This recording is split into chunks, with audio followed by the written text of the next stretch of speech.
Hello there again, and welcome to Animal Science. This is Unit 10.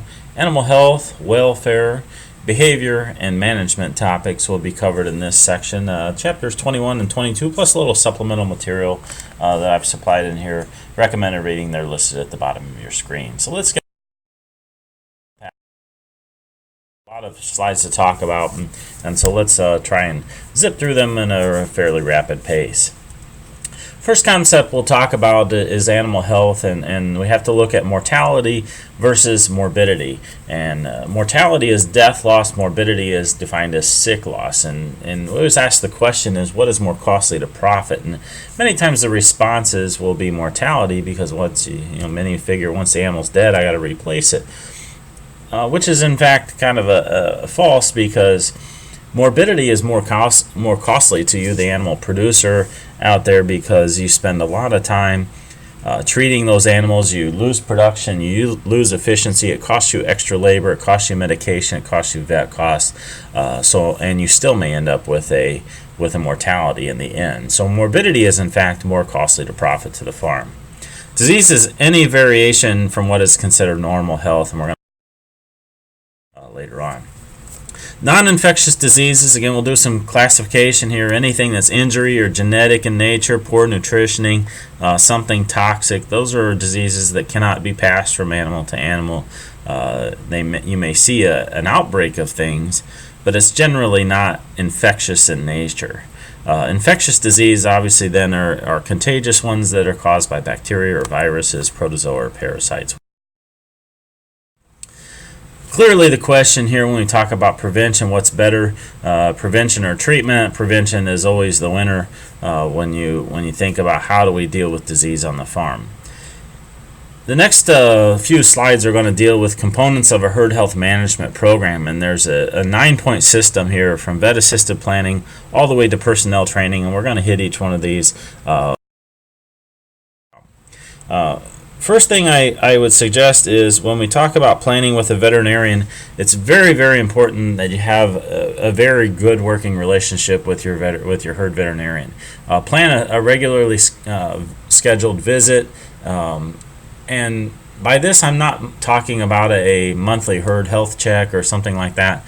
Maybe a once-a-year sit-down with your vet, and this is really more for planning and evaluation of what's going on with your farm in the farm office or around the kitchen table, to talk about what's going on in your operation, maybe review some records.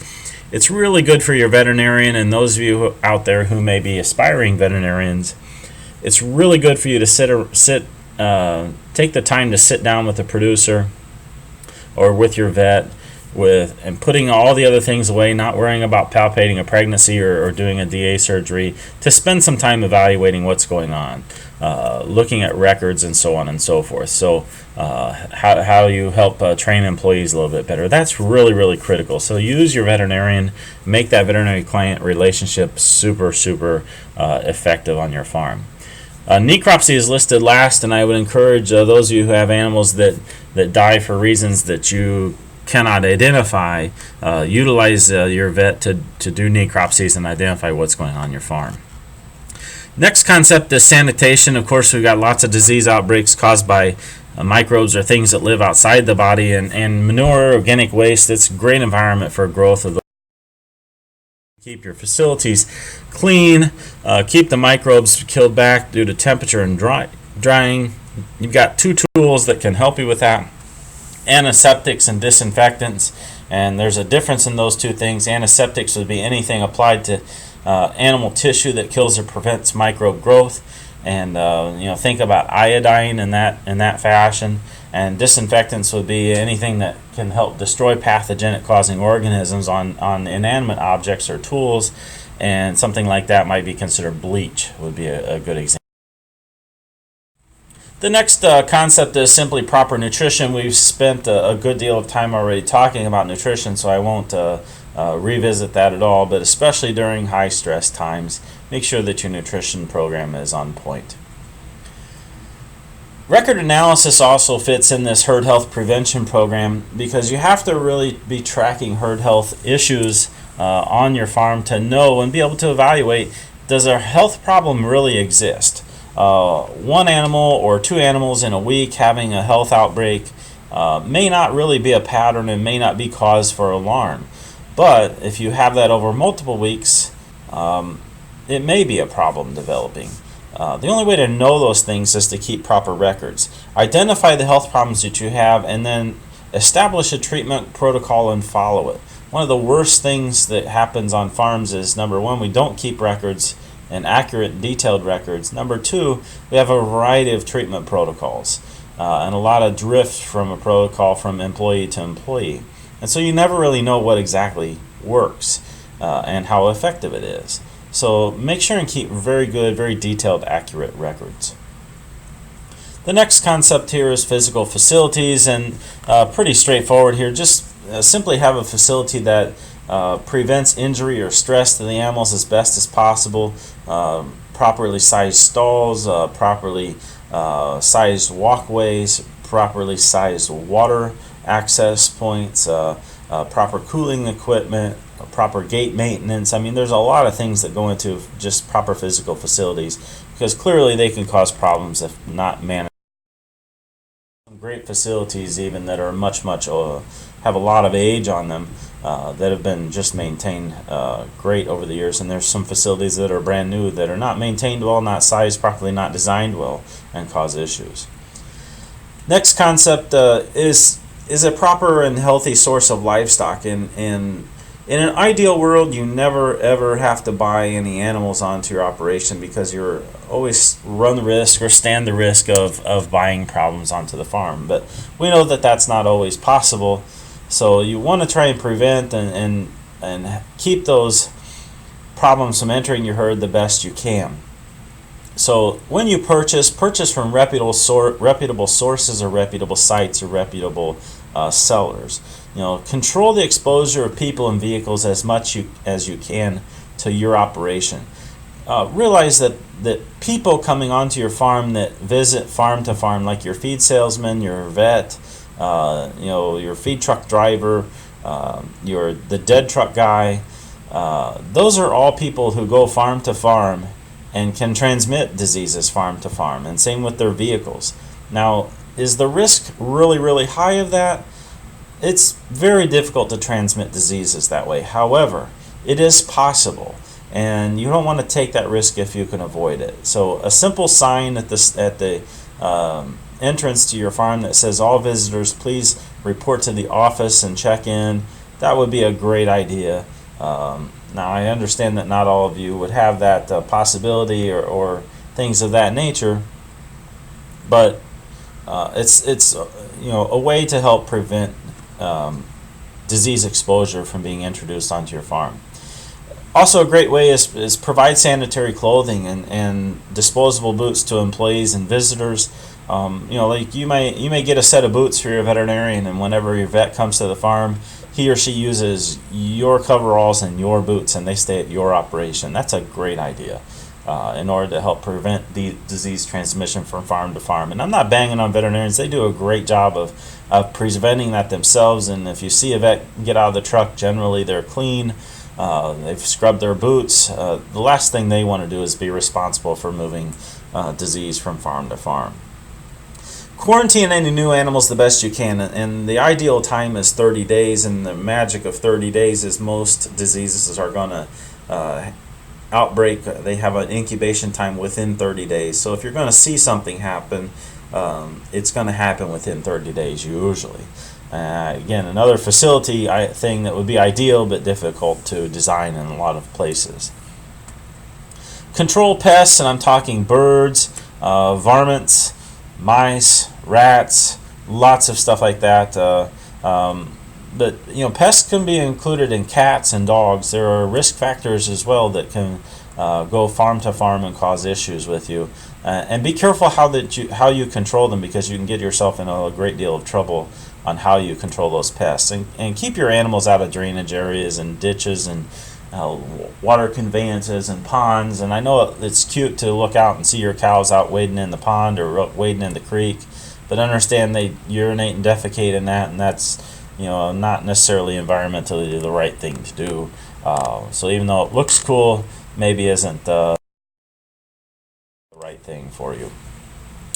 Next thing, and obviously a key keen focused in the last 15 or 20 years is biosecurity, and kind of tags off of the thing that we were just talking about. There's a number of things that plan should include, and those would be how you would prevent and handle prevent diseases from coming on your farm, how you handle new cattle, how you handle visitors to your farm, and so forth. So there's a number of things, and that should be tailored to your operation, and we can talk and discuss more about a biosecurity plan in more detail in class and give you some examples of things that work well, things that are really, really detailed and on point, and some opportunities to improve as far as that goes. Next in your herd health management plan is proper medication use. We have biologicals that are used to prevent disease, so we're talking about vaccinations. We have pharmaceuticals that are used to treat disease, so things like antibiotics would fall in this category. 4 ways to administer medication. Number 1 is topically, so you think about your opportunities to use a pour-on dewormer of some kind. That would be a topical application. We can always then use the oral administration method, which is either through feeding or a balling gun or drenching if we're using a pump down the throat of some kind. That's a great way to administer medications. Number 3 is methods of injection, and of course there's a lot of them here, from subcutaneous to intramuscular to intravenous, all the way down to intrauterine. And I have intramuscular bolded here just to remind you that be careful where you use needles and inject in the meat, because we're affecting meat quality and the cutability of that meat down the road.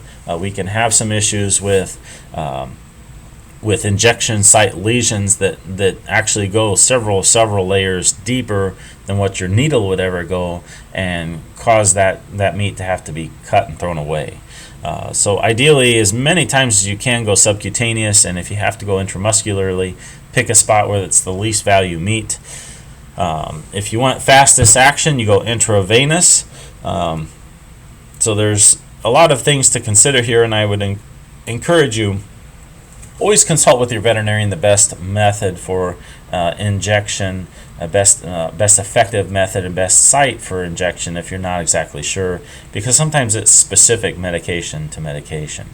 Lastly is intranasally, and where you take the syringe and have to gently insert it or get it into that nasal capacity before you discharge the medication. This is sometimes used for things like vaccinations. Very nice way to go about it, because obviously you don't have a needle poke, but clearly, and if anybody came at you with a syringe going to shoot things up your nose, it's not very comfortable, and it's kind of startling for animals as well. So you have to be pretty accurate, otherwise you can end up wasting your vaccine. Here's obviously a picture of a topical treatment of a parasite antiparasitic medication. As the animal's going through a chute. Here's an example of someone giving a subcutaneous injection in front of the shoulder using what we call the tented technique in beef cattle. Basically, you just pinch the skin and insert that syringe right in that pinch area, and then inject your medication right in that. Here's a good spot to be giving an intramuscular injection right in front of the shoulder. Again, there's a lot of meat there, but it's not necessarily always high quality meat. We really want to avoid the back portions of the steers or the pigs, because that's where the most valuable, or some of the most valuable and largest yields of meat is at. So this is a great spot to give medications, right here behind the shoulder in the meat. Another diagram, I said I give you some ideas, and here's a simple diagram on a steer. And if you can avoid that back half of the animal, that would be a great idea. And I know some of you cannot. That's the most convenient sometimes, or sometimes it's absolutely necessary. That's where you give it. Just keep in mind that you have some risks there, so make sure that your needles are sanitary and you're using aseptic technique so that you don't cause. We, of course, can get medications in a number of different forms, from liquids to powders, all the way to drenches and feed additives. So, make sure that when we talk about medications, again, work with your veterinarian and the animal health professionals out there in order for best selection of any of those. Stressors is the next thing in the conversation here. Anything that causes significant change to animals' physiological process, and the easiest one to think here is heat stress. And for example, like cattle, they start experiencing heat stress at about 70 degrees. So by the time it hits 75, we should have some heat abatement going on. But cold stress is out there. There's just a number of different things: noise, employees, a number of things can animals. Next, then, and I think this is the last one in the protocol, is just very good personnel training. You'll find animals are difficult and frustrating enough to handle, but people are worse. That's sad that we have to say that sometimes, but people are difficult to manage because everyone has their own idea about how to complete a job, and sometimes it's the right way and sometimes it's not. And it's important that we have consistency, employee to employee, the best we can. If there's one thing that animals love the most, and it's routine. They like good, comfortable spaces. They like great feed. They like great company. They're very social animals. But if there's one thing that animals love and provides them a great deal of relaxation, and that's consistency. And so whenever we can encourage consistency amongst all of our people on the operation, that's very, very profitable for the farm. And there's, I have a second point here. There's oftentimes a disconnect between what the owner or manager sees as issues and what the employees observe as issues or problems on the operation. So I can't encourage you enough to have very, very good communication between the owner or the manager and the employees to make sure that everyone's on the same page, pulling the rope the same way. You can use whatever cliche that you want, but I've been parts of those conversations. I've been on farms that do it well and been on farms that do it poorly. And it makes a huge, huge difference in terms of the quality assurance that they have that they're making a great product and they're all being profitable. And farms that are always doing things the right way, you'll find that the guy lowest on the totem pole or the gal lowest on the totem pole, from the shortest tenured employee milker or shortest tenured employee cattle rancher on the farm, feels just as important about their job as all the way up to the manager or owner. They're all bought into the goal of the operation. So I can encourage you to really foster that. So let's turn our attention to how do we detect any of those unhealthy animals out there, and early identification is absolutely critically important. So really do a lot of visual observation out there. Look for things like loss of appetite, droopy ears, animals that don't hang with the herd like they typically would, obviously coughing or labored movement, things of that nature. Identify those animals and take action. Here's a calf obviously that's sick with some scours. Clearly with the discharges you see out the rear end of this calf, most of us would have picked up that problem. But pretend that you don't see that, or that's not there in the picture. If you just look at the calf who's got its, that's laying, legs a little bit distended, head folded around, eyes closed, you can say, well, she's just sleeping. But oftentimes in cattle, if you see that head tucked around, very, very often they don't feel well. You need to. That's an animal to stop and take a look at and see if, in fact, they're just taking a nap or if they don't feel well. And that's an animal to check in on a little bit more.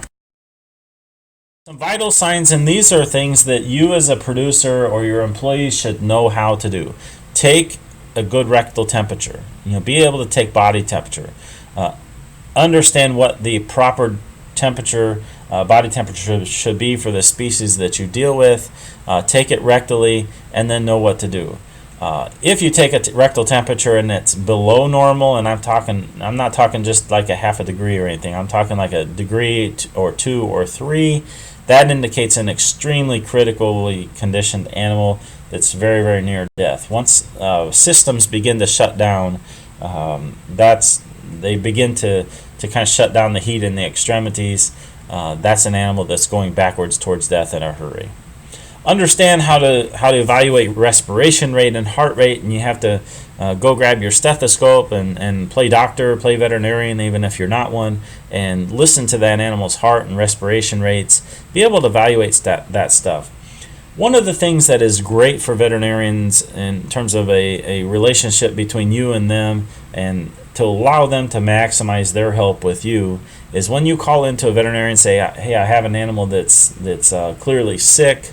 The more good information that you can convey to them up front before they get to the farm, the more things that they can start to eliminate as potential problems and zero in on what might be a good treatment protocol by the time that they get to the farm.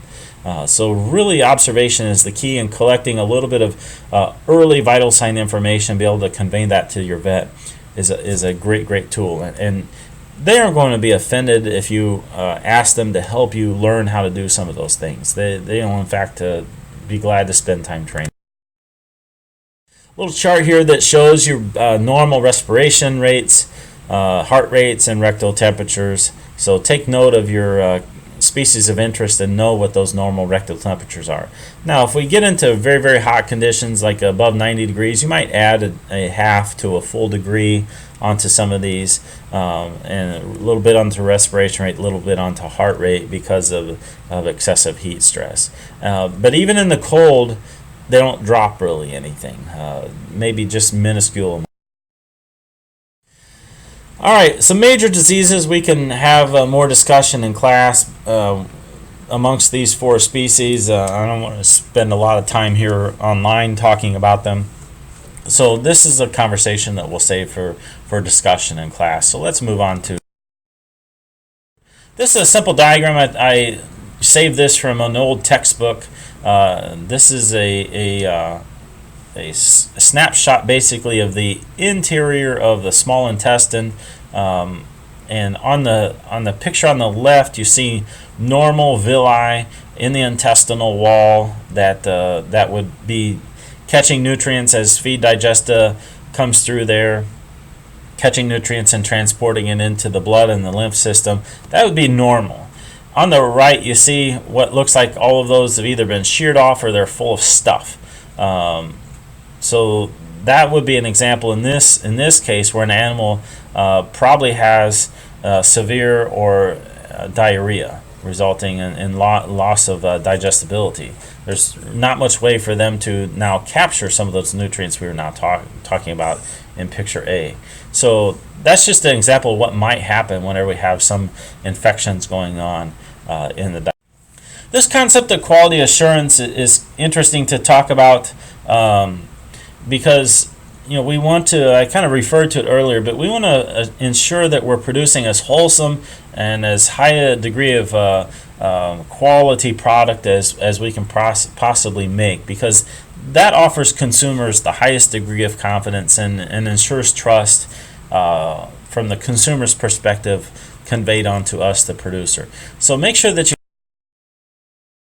points on your operation. What are your list of critical control points? What are threats basically to producing a good product on your operation?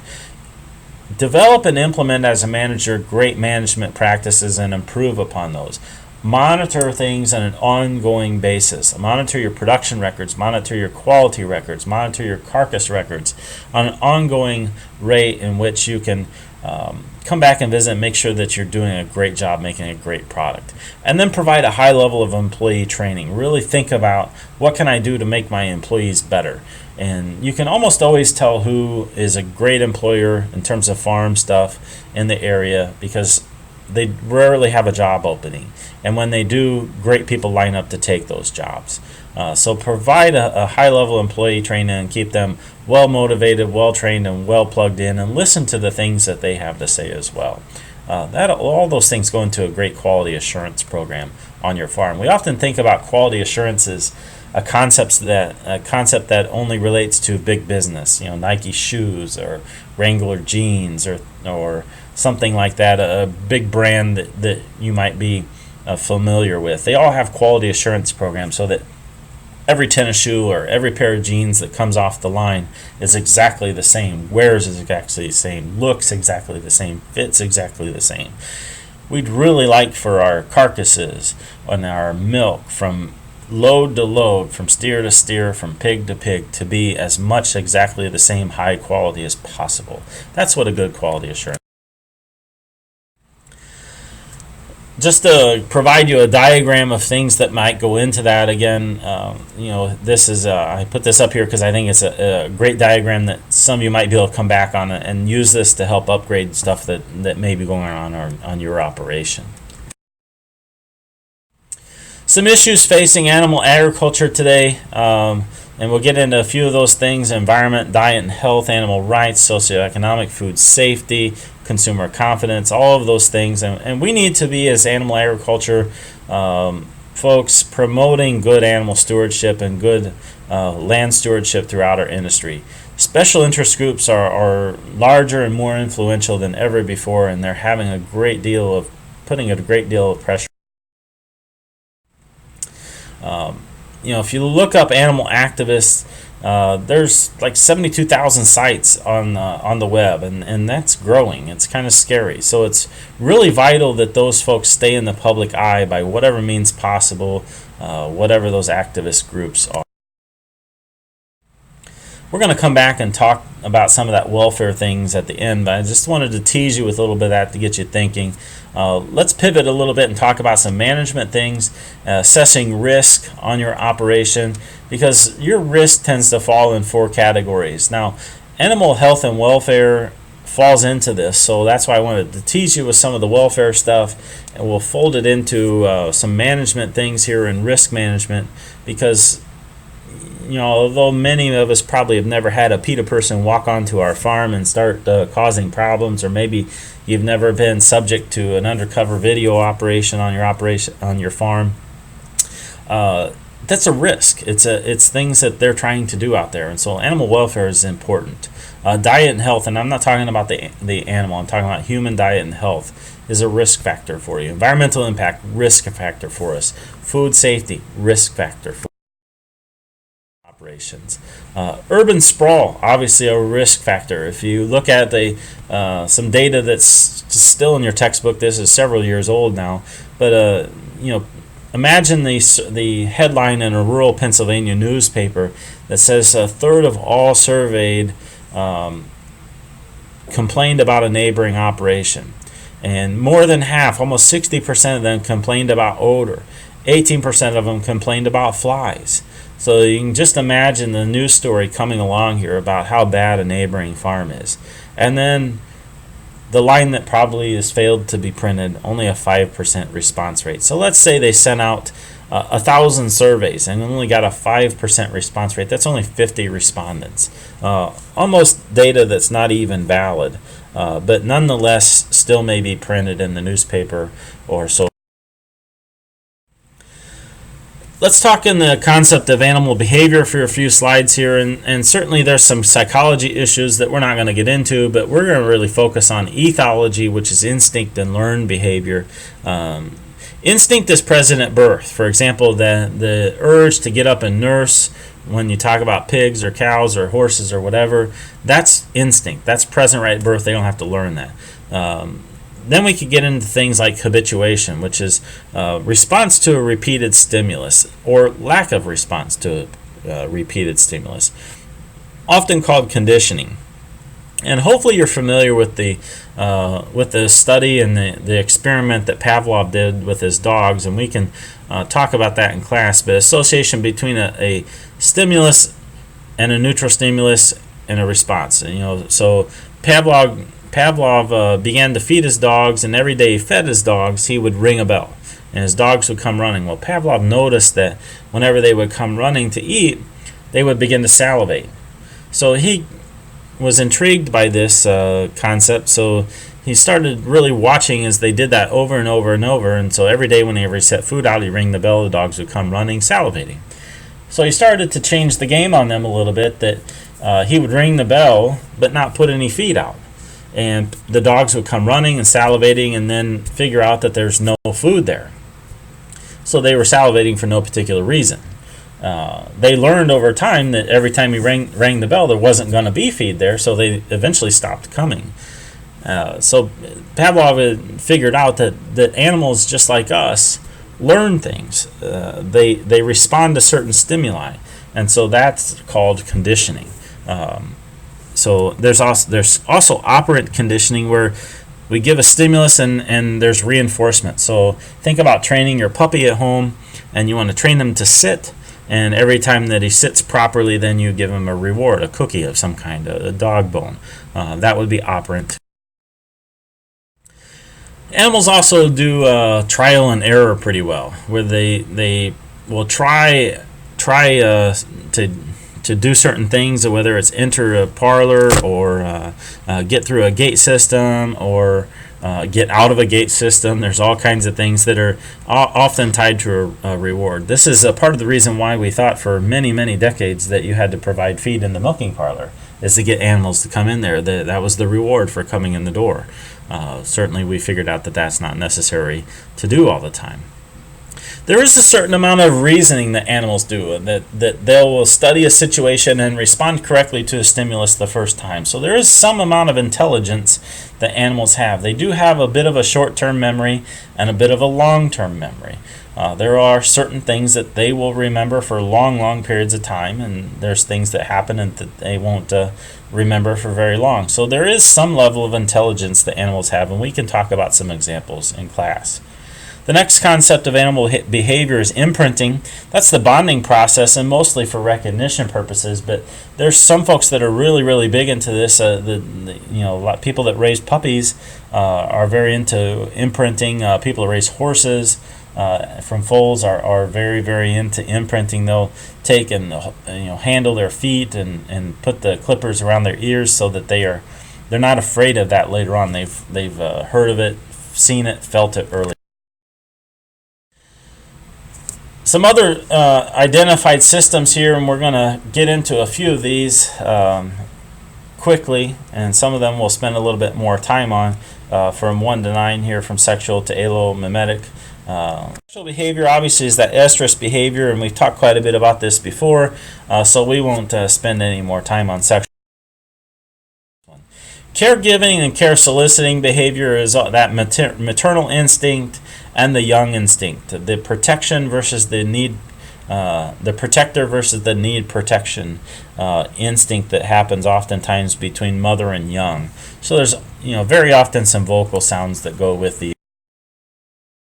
Agonistic behavior is one we'll spend a bit more time at. This is the fight or flight behavior, the fight or flight response. Aggressive or passive behavior. So oftentimes dictates the interaction with other animals and also interactions with you as you're out there in the pen. There's always male dominance issues, and there's also female dominance issues. There's a clear pecking order if you look amongst a group of animals. They will always establish a social dominance. You'll have some animals that are the boss animals. They're always on offense. They're always, the first one to the feed rack, and they will clear out whoever that they want in order to eat. There's always some that are on defense. They'd like to try and get there, but they're always fighting with someone, always playing defense. You have your escape artists that they're looking for a way out. It doesn't matter how close that you get to them, they're looking for a way to get away. And then you have the passive ones that they could not care less. They're not going to be bothered by anybody or anything. Generally, your females aren't nearly as aggressive as the males might be, but that's the case. So that social interaction has a huge role in animal productivity, and always age has an impact. They form some experience with humans, and they remember that. I talked about intelligence earlier. They remember interactions with humans, and if it's not a good experience, they will remember that. And there's an appearance sometimes they remember which employee it might be that provided a problem, just by the sound of their voice or the way that the inflection in their voice or the volume. Behavior during handling and response is handling and restraint is very, very critical. At some point we have to work animals, contain them, get them in a chute, something like that. Their experience all depends upon the handler, the facility that they go through, and if it's not a good experience, expect them to be a problem the next time. So as a producer, or an employee, a handler, an owner, if you know how to manipulate that and you know how to train your people, you'll prevent some of that challenge from occurring. If you have a chute system in which there tends to be a lot of blood resulting from whatever treatment or protocol is going on, try and wash that blood pretty regular, because blood odor appears to be detectable and will affect their willingness to cooperate. Manipulate vision. I'm going to show you a couple diagrams and pictures here in a second, because that will help you. Animals are very affected by what they can see, so if you manipulate their vision, you'll actually calm them down quite a bit. They'll move quite a bit easier. And then understand the flight zone. And I can't explain this particular diagram right here. And notice there's some degrees. You see the animal right in the middle, and like we're looking right down on top of it. It shows you an ideal handler position, which would be like off the back hip of the animal, about 60 degrees from center. That would be an ideal position. Remember, cows, for example, their eyes are on the side of their head. They can't see directly behind them at all. So that's a blind spot for them. They have limited vision directly in front of them as well. So a perfect spot in order to get an animal to move forward in the way that you want is to be right back off the hip. That outside flight zone boundary, you see that big circle on the outside. Notice there's no number of feet from the center point of the cow to that outside flight zone, because it's different for every animal. You might have the passive animals, or the tame ones, so to speak, that their flight zone is basically right up to her. And you might have some animals that the flight zone is 100 yards. Just depends on the animal's disposition. The other thing to remember is I mentioned that they're blind right behind them, so don't ever attack a cow right from behind unless you want to run the risk of getting kicked. And they will tag you back there if you surprise them. They can't see you. They can hear you're back there, but they can't necessarily see you. If you come at them from exactly the side, 90 degrees from that point of the withers there, they are generally confused on which direction to go. So if they go the wrong way, that's not really their fault, it's yours. You're attacking them from the wrong spot. So if you want animals to move comfortably away from you at a reasonable pace, make sure that they can see you off the back corner of their hip, either on the left or the right side of their body. And as you move into the flight zone, they'll move away from you. And if you just move comfortably, quietly, and slowly, they will oftentimes reciprocate. Here's a picture of a chute system that has lots of opening to it, and probably looks like a lot of our chutes out there on the farm. And if you find an animal that balks at coming into this chute, number one, they can see you, they can see everything that's outside the chute, plus the shadows really bother them. So it would be great to cover in the sidewalls of this chute, maybe put some shade over it so that you don't have as much shadow coming through. That way an animal will probably, much like they would in this system right here. And you say, wow, that's got to be a lot more expensive. This is probably in a much better designed working chute area. Notice the curved walls. There's no corners for animals to hide in, nor are there any openings for them to see out to see you or see what's going on the outside. You'll see animals that will move much more comfortably, quietly, and consistently. Here's another. This would be a packing plant. And you see the number of livestock there in the holding pen. Down at the bottom of the picture, you see a tub that's now become popular because there's a very little corner for them to stick their heads in and hide from you on. And then you kind of slowly close down where they can go, where they have no choice but to feed one by one down into the curved chute system. Next behavior is ingestive behavior. This is the eating, drinking, and grazing behavior. You'll find that they oftentimes have some preferred places to eat, and then preferred places to lie down. Eliminative behavior is the fecal and urine behavior. Time on that. We know that cattle defecate 12 to 20 times a day, depending on how much they're eating, and then also how much excitement there is around. Shelter-seeking behavior, where animals will look for rest and rumination spots, or wet areas for cooling, or ways to fight off intruders or pests. behavior. There's always investigative behavior, especially with things that are new. They will check it out. They're curious as to what's going on that's different. And then lastly, allelomimetic behavior, which is the herding response. Oftentimes, animals out on pasture, you'll see them do the same thing at the same time every day. That's the herding behavior. And so guys that know their cattle well, when they go check the pasture, can almost set their watch by, it's noon, they should be in this part of the pasture. It's 4 o'clock, they're typically up at the water tank, so on and so forth. And takes those boss cows to lead the pack. Once they get up and start moving, the rest will generally follow.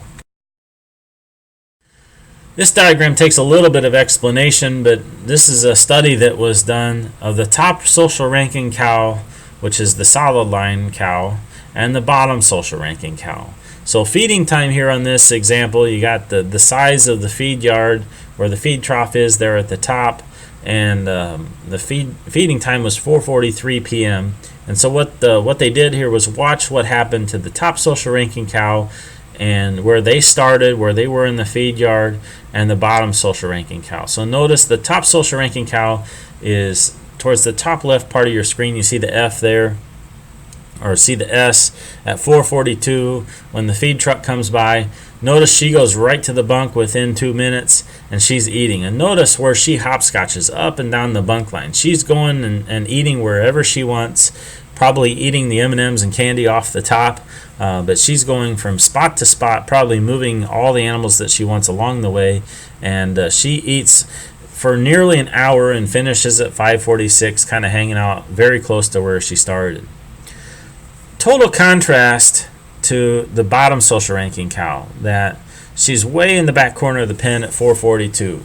Feed truck comes by and she just stays back there. It takes her almost 30 minutes before she even does anything, and she starts wandering up towards the bunk. She gets close, and then at 5:27 she gets close to the feed bunk, and she says, no, that top social ranking gal, she's hanging around there. So she wanders away for a while and finally makes it to the bunk almost an hour after feeding time. And you can imagine what's happened to the feed bunk at this point in time. A lot of the best stuff has already been consumed, and she only eats for about 5 minutes and then gets away. So clearly, although you may have a perfectly balanced ration offered to those animals, social structure also influences how much nutrition those animals will consume. Kind of an interesting little study. Good thing for you to watch at home. Other behaviors, there's communication, obviously. Maladaptive or abnormal behavior, that's the tail chewing thing, like may happen in swine, or things that animals will tear gates apart, or be bored or something like that. There's all kinds of things that go in the maladaptive or abnormal category. Just a couple slides here on some more management stuff before we revisit the animal welfare concept. You as a manager understand that you have a fixed number of resources: land, labor, capital, and management, and then animals and plants go into. So think about what choices that you have to make when making livestock decisions and farm decisions. There's always some things to play in: economics, community, resource health, ethics, and values. Always are critical choices. So be careful to seek the right advice and make decisions. The profitability formula is pretty simple, and think about your long-term costs and monitor inputs. And we can talk a little bit more in class, but don't always assume that the highest amount of production is the most profitable production. So focus on the business side of your operation. How can you manage the cost of your inputs and maximize the cost of your outputs? Think about what you can actually influence on a day-to-day basis and do the best you can with that.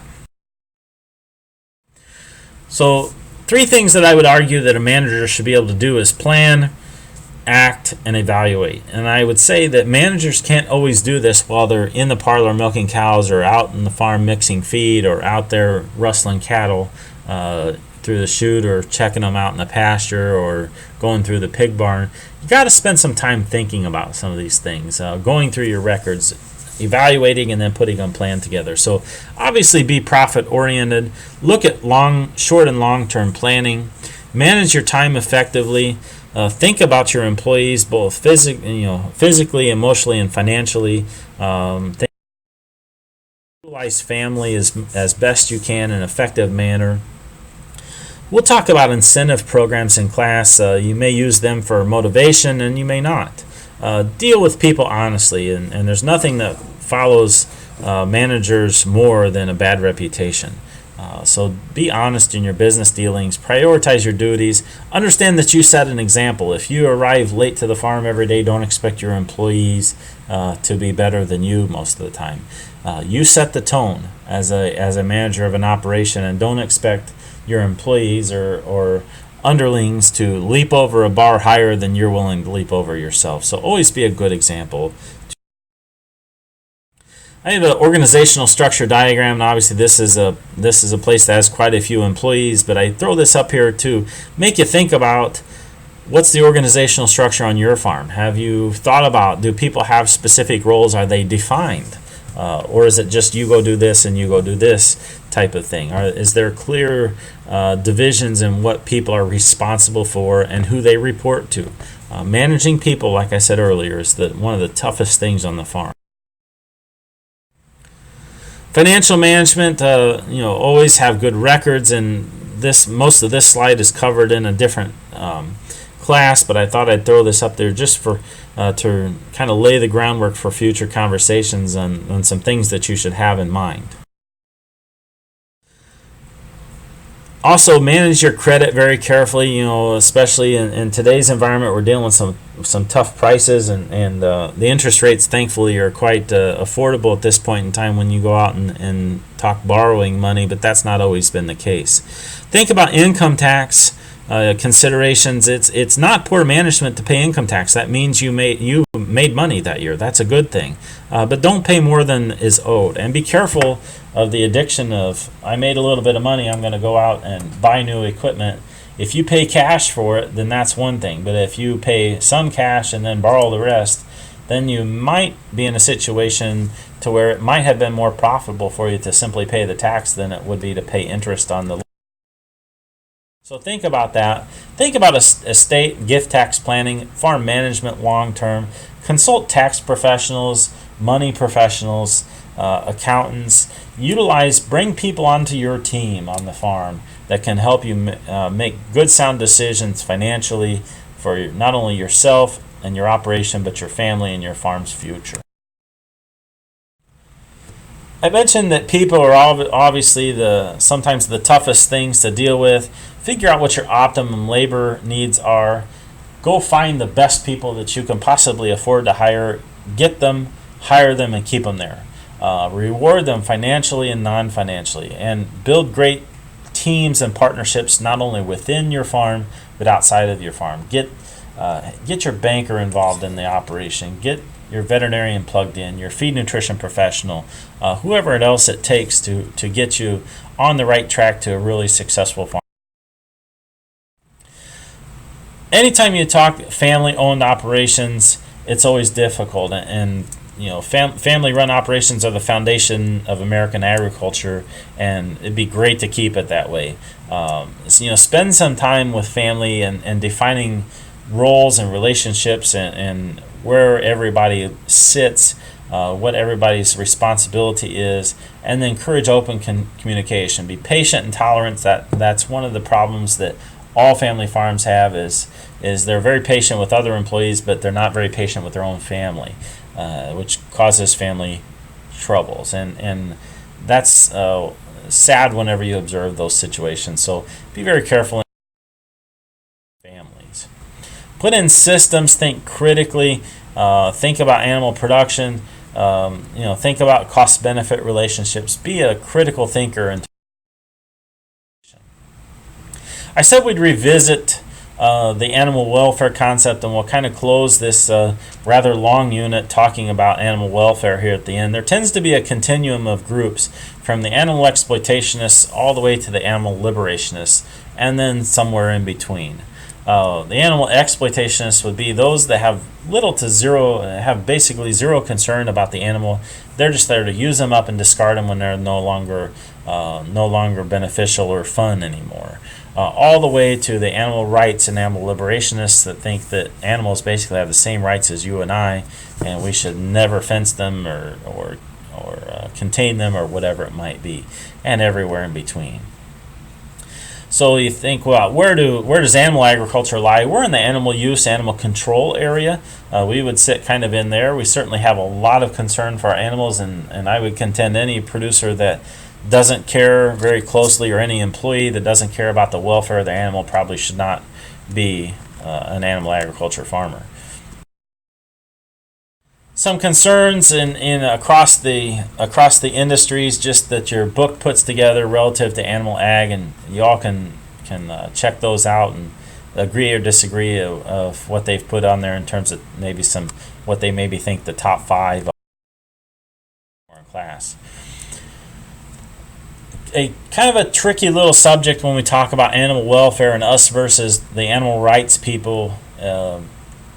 Just keep in mind it's really not an us versus them theme. There's a lot of things to consider. Animals do have some level of rights that we need to acknowledge and be careful to treat them in that manner. Good animal husbandry is critical. And if you ever get into argument with an animal rights person, just understand you're probably not going to win. You're probably not going to change their mind, nor are they going to change your mind. So it's almost useless to get into a debate or battle, so to speak, with someone who approaches you about animal welfare and wants to debate their position. They're almost never going to admit that they're wrong. There are many consumers that don't understand and maybe ask very pointed questions. Those are the folks that you need to explain very carefully what you do and why proper animal husbandry is important to you. Some of the animal welfare concerns are diseases, large animal production units, physical and psychological deprivation due to confinement. Those are some of the things they're fighting about. Concerns about animal research. There's all kinds of things, and those issues are not going to go away, people. We're going to have to continue to deal with them and be more proactive about educating the consumer about what we do and how important animal husbandry is to them. There's some animal care guidelines here, and I'll encourage you to kind of check these out, and the really good ones. Dr. Temple Grandin, I know I've referred to her a number of times, but has been instrumental in developing some of these. And even though you say, well, that's a lot of stuff, that we have to do, and it's kind of a pain in the butt, you know what? It's for our benefit as an industry. If it encourages confidence from the consumer's perspective, it's probably. Additional concerns, think about best management practices for growing or rearing, transportation and housing. Minimize some of the things that are no longer proven to be very beneficial. I've listed tail docking here. There's very little scientific evidence that tail docking is beneficial on the farm. That it makes high quality milk. It's a convenience for you that you don't want to get slapped in the tail with in the face with a tail. That's not going to be a good enough argument for the consumer anymore. So you've seen quite a reduction in that more, if you like. The biotechnology thing, and from an animal rights perspective, is certainly something that is always an issue of debate, and it's challenging because of the scientific evidence that is in there. And so if you survey people, and this comes out of your textbook again, it's about 20% of people have a negative perception of genetic engineering, so to speak. But when you dig into that survey that was done in 2000, almost 60% of them had no problem with it if it improved the taste of food. Almost 70% of them had no problem with biotechnology if it increased production. 75% of them were fine with biotechnology if the amount of pesticide used was reduced. And so that's important to recognize, that biotechnology has its to think about that. A couple of concepts here, BST and cloning come into this play, and we'll talk about that maybe more in class. And we know that BST use is drastically reduced, and cloning really hasn't. A slide that your textbook provides, in fact, a couple of tables here on benefits of application biotechnology. So if you get into arguments with people, even maybe here on campus, you find another student who doesn't necessarily understand animal ag, maybe these are some key points that you can use in a speech or a paper or a debate. Environmental issues, we've talked about a few of these along the way here. There's a lot of concern of the environment, and I think we would be doing ourselves as animal ag and producers a disservice if we don't continue to really think about it. There's a great study going on here in Clinton County right at the moment, focused on waste management and proper manure management, odor control, and application of the nutrients there. Understand that manure as a fertilizer has great economic and environmental benefits. It's a great commodity used properly. Understand that there's odor issues, so we have to try and do our best to control those things in the proper ways. So there's some great technologies coming along. There's some great studies that we're looking at, but waste management is on the forefront of some of the challenges. Face them head on, we're going to have challenges. Water use and water utilization is critical. So think about protecting proper water, and there's some other things like the federal lands and endangered species come a long way. Global warming we can talk about in class and debate whether we actually think it's occurring. It's interesting that some of the scientists that have been involved in global warming, some of them have flip-flopped their position because they find nothing more than cyclical change going on at this point in time. We reach I would encourage you to be aware of junk science, of things that look good in the newspaper headline, but there's really no data to back it up. Beware of quick fixes and things that sound good but have nothing in terms of validity of a study. Those are diet and health consumer issues. Be aware of consumers that are worried about saturated fats and cholesterol levels, and how we educate consumers as to what's going on. About it as an industry. Think about the Dietary Guidelines Alliance on foods. Be realistic, try new things, be sensible.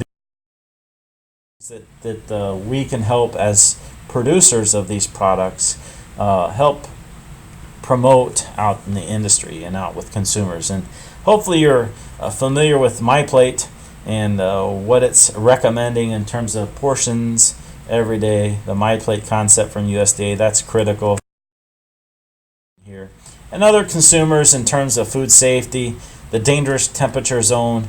Proper food safety is a multifaceted, and everybody's responsible for good food safety, from the producer, the processor, and the consumer's perspective. Food hazards, obviously, contamination, toxins, environmental contaminants, pesticide residues, and food additives are all things that consumers are a bit worried about that could be hazards in foods, and can take note of food chains that have sourced and had issues with not very clean food coming into their restaurants, and what it's caused problems for them from a business perspective. Residues are there, and a little bit on organic and natural production, and there's some guidelines here, and I would just encourage you to think about organic and natural producers that choose that pathway as part of being in animal or production ag. Be careful those of you who are conventional producers, and that you don't attack those people. And same thing if you're interested in organic or natural production. You've chosen a pathway.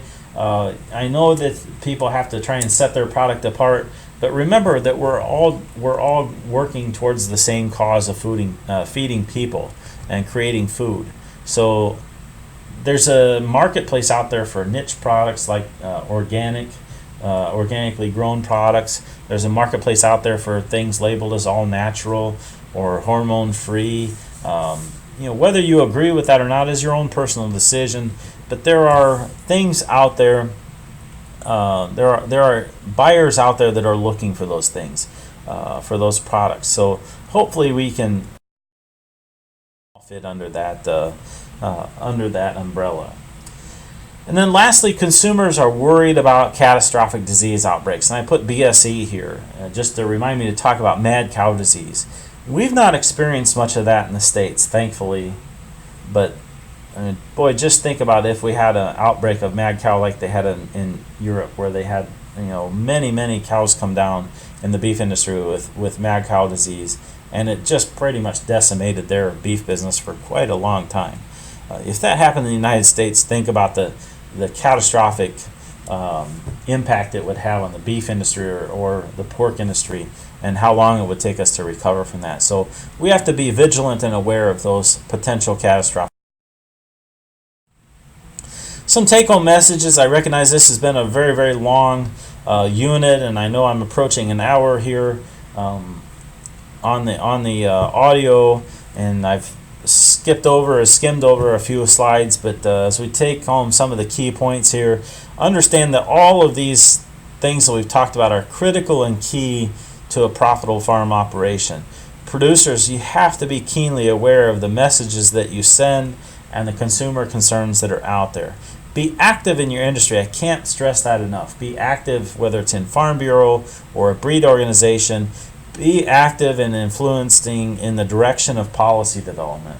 The only way that we're going to have a say in what happens is if we get involved and get engaged into the rules, laws, and policy that's made.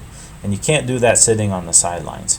Focus on being an effective manager for profitability that takes great care of your animals, and you're going to be a great operation. So I look forward to some good, robust discussion in class.